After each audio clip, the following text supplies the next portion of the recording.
Hello students, welcome back to my YouTube channel education of science. पिछले video में हमने पढ़ा था कि बायोलॉजी क्या होती है, उसके बाद जूलॉजी क्या होती है, एंड देन आज हमको पढ़ना है कि बॉटनी क्या होती है। आइए जानते हैं बॉटनी। बॉटनी को हम हिंदी में कहते हैं वनस्पति विज्ञान। वनस्पति विज्ञान। अब चलिए इसकी परिभाषा देख लेते हैं। तो क्या होती है कि जो बॉटनी है, botany is the branch of biology. ये बायोलॉजी की एक ब्रांच होती है in which we study about plant and their atmosphere. तो the study of biology, basically हम जानते हैं कि बॉटनी एक बायोलॉजी की ही ब्रांच होती है जिसमें हम क्या पढ़ते हैं, प्लांट्स के बारे में स्टडी करते हैं। प्लांट्स जो कि पेड़ पौधे दोनों आ जाते हैं, एंड इन्वायरमेंट भी उसी में ऐड हो जाता है। एनवायरमेंट की स्टडी अगर हम करते हैं, वी कैन से दैट कि हम बॉटनी पढ़ते हैं। तो अब बॉटनी क्या होती है, तो बॉटनी समझ चुके हैं कि प्लांट्स की स्टडी एंड एनवायरमेंट की स्टडी को हम क्या कहते हैं, बॉटनी कहते हैं। इसके बाद हम समझते हैं कि बॉटनी के फादर कौन है। तो the father of botany, father of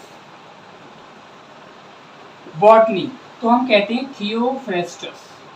Theophrastus is the father of botany. अगर हमसे कहा जाए कि सबसे पहले स्टडी किसने की थी प्लांट्स की, तो स्टूडेंट्स आपको कहना है कि थियोफ्रेस्टस। थियोफ्रेस्टस ने सबसे पहले प्लांट स्टडी की थी, इसीलिए हम इन्हें फादर ऑफ बॉटनी यानी हम हिंदी में कहें तो वनस्पति विज्ञान के पिता जो हैं वो कौन कहलाते हैं, थियोफ्रेस्टस। अब आइए हम समझते क्या है, इसमें क्या होता है कि जैसे पहले हमने पढ़ा था कि बहुत सारे पार्ट होते हैं जूलॉजी के जिसमें हम उसके डीप में पढ़ते हैं, वैसे ही जो बॉटनी होता है उसमें भी बहुत सारे पार्ट होते हैं, है ना। तो देखिए हम पहले सेल पढ़ेंगे कि प्लांट्स भी, जैसे कि ह्यूमन बॉडी अगर सेल से बनी होती है तो प्लांट बॉडी भी बहुत सारी सेल्स से जो है बनती हैं। तो सेल की स्टडी को हम क्या बोलते हैं, साइटोलॉजी बोलते हैं। सेल की स्टडी हम क्या कहते हैं, साइटोलॉजी। फिर बहुत सारी सेल जब कलेक्ट हो जाती हैं तो क्या बनाती हैं, वो बनाती हैं टिश्यू। टिश्यू क्या होता है, बहुत सारी सेल्स। अगर हम कहें कि ये सेल देख लीजिए, ये सेल देख लीजिए, इन सब के पास क्या है, न्यूक्लियस है। सब सेल के पास क्या होता है, न्यूक्लियस होता है। अब क्यों होता है nucleus, we also know that कि जो न्यूक्लियस होता है वो सेल का होता है कंट्रोलर।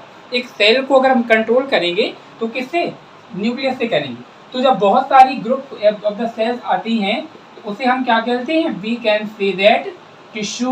तो टिश्यू अगर पूछा जाए तो आपको क्या बोलना है, the group of cells is called tissue. The group of cell is called tissue. और टिश्यू की स्टडी को हम क्या बोलते हैं, टिश्यू की स्टडी को बोलते हैं हिस्टोलॉजी। टिश्यू की स्टडी को हिस्टोलॉजी, सेल की स्टडी साइटोलॉजी, टिश्यू की स्टडी हिस्टोलॉजी। तो ये सारी चीज़ें हम अभी एक एक वन बाई वन जो है डीप में पढ़ने वाले हैं। आगे आने वाली वीडियो में आप सेल को पढ़ेंगे बहुत अच्छे से, टिश्यू को कवर करेंगे। उसके बाद जो बहुत सारी ब्रांचेज बॉटनी में आती हैं, we can say that morphology is also the branch of science. Morphology में क्या होता है कि प्लांट का स्ट्रक्चर क्या